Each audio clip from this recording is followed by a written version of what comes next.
مرحبا بكم في قناتنا. وجودكم هنا يعني الكثير لنا.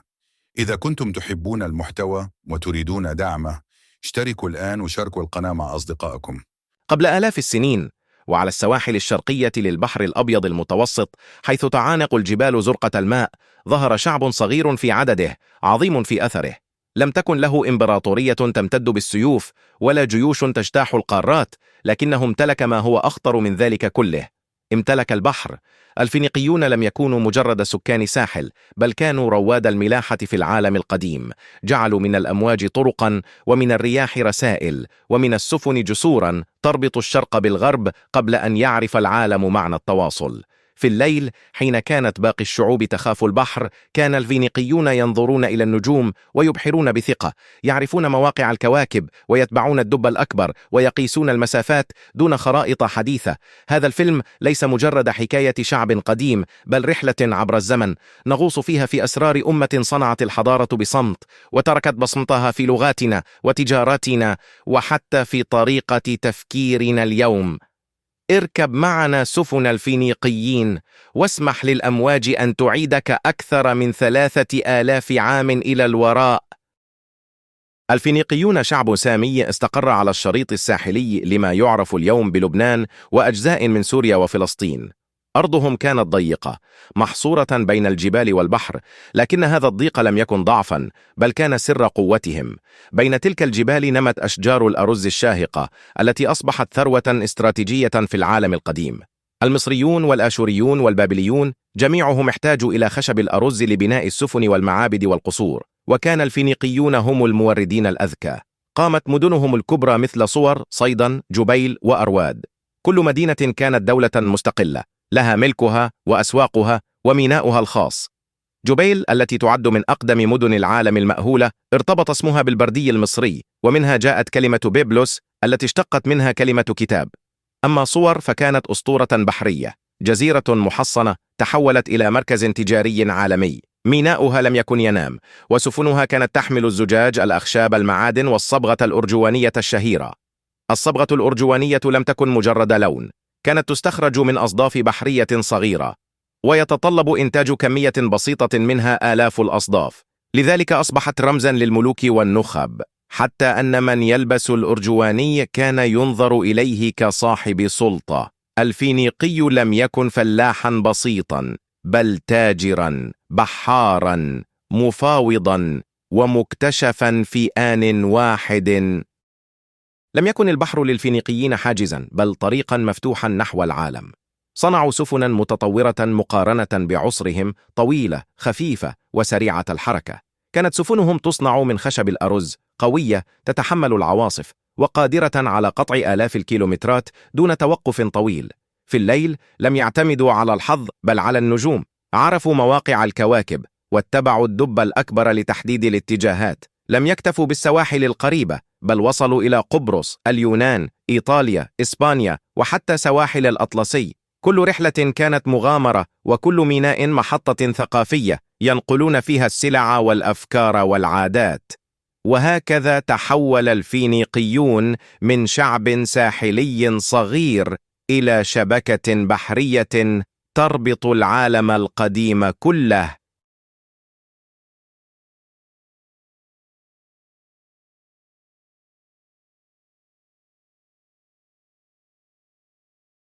حين عبر الفينيقيون البحر غربا، أسسوا أعظم مستعمراتهم، قرطاج. تحولت قرطاج من محطة تجارية صغيرة إلى قوة بحرية تنافس روما لاحقا. موانئها كانت هندسية مذهلة، وأساطيلها ملأت المتوسط. الملكة عليسة أو ديدو أصبحت رمزا لبداية قرطاج وأسطورتها الخالدة.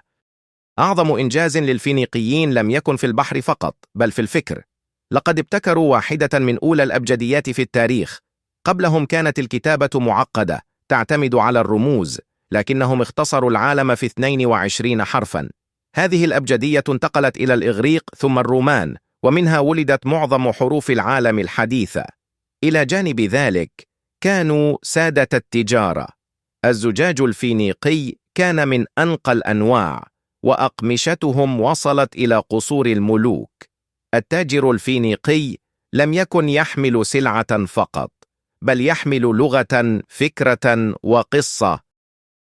لم تكن قرطاج مجرد مدينة، بل كانت وريثة الحضارة الفينيقية في الغرب، ورثت مهارات الملاحة والتجارة وبناء الأساطيل، ومع مرور القرون تحولت إلى قوة بحرية هائلة تسيطر على طرق المتوسط. لكن في الضفة الأخرى كانت روما تصعد بهدوء. في البداية لم تكن العداوة واضحة، كان الطرفان يتبادلان التجارة، لكن حين كبرت روما أدركت أن البحر لا يتسع لسيدين، وهكذا اندلعت الحروب البونية، وهي 3 حروب غيرت تاريخ العالم. في الحرب الأولى تنافس الطرفان على صقلية، كانت المعارك بحرية بالدرجة الأولى. الرومان تعلموا الملاحة من الفينيقيين أنفسهم، وقلدوا سفنهم، وأضافوا لها جسورا خشبية للالتحام المباشر. أما الحرب الثانية فهي الأشهر، لأن فيها ظهر القائد القرطاجي الأسطوري حنبعل. حنبعل لم يأتي من البحر، بل من اليابسة. قاد جيشا عبر جبال الألب ومعه الفيلة في مشهد لم يتخيله الرومان. هزم جيوشهم في معارك رهيبة مثل كاناي، حتى ارتجفت روما نفسها. لكن قرطاج رغم عبقرية حنبعل لم تستطع استغلال الانتصارات بالكامل. روما كانت تصنع جيوشا جديدة بلا توقف، وفي الحرب الثالثة جاء القرار النهائي: تدمير قرطاج. حوصرت المدينة سنوات، ثم اقتحمها الرومان بيتا بيتا، أحرقت المعابد، دمرت الموانئ، وسقطت قرطاج سنة 146 قبل الميلاد لتنتهي أعظم مستعمرة فينيقية في الغرب. بسقوط قرطاج انطفأ آخر وهج الإمبراطورية الفينيقية الكبرى. بينما كانت قرطاج تواجه روما في الغرب، كانت مدن فينيقيا الأم في الشرق تعيش تحديا آخر. في القرن الرابع قبل الميلاد ظهر قائد شاب غير وجه العالم: الإسكندر المقدوني. بعد أن هزم الفرس اتجه جنوبا على الساحل الفينيقي.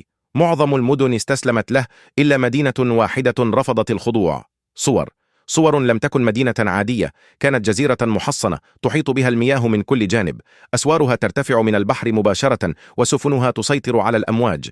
الإسكندر لم يقبل الرفض، فقرر تنفيذ خطة عبقرية وخطيرة: بناء جسر من اليابسة إلى الجزيرة. جنوده حملوا الصخور والأخشاب، وبنوا طريقا في البحر تحت سهام المدافعين. حاول أهل صور إحراقه وإغراقه، لكن الإسكندر استمر.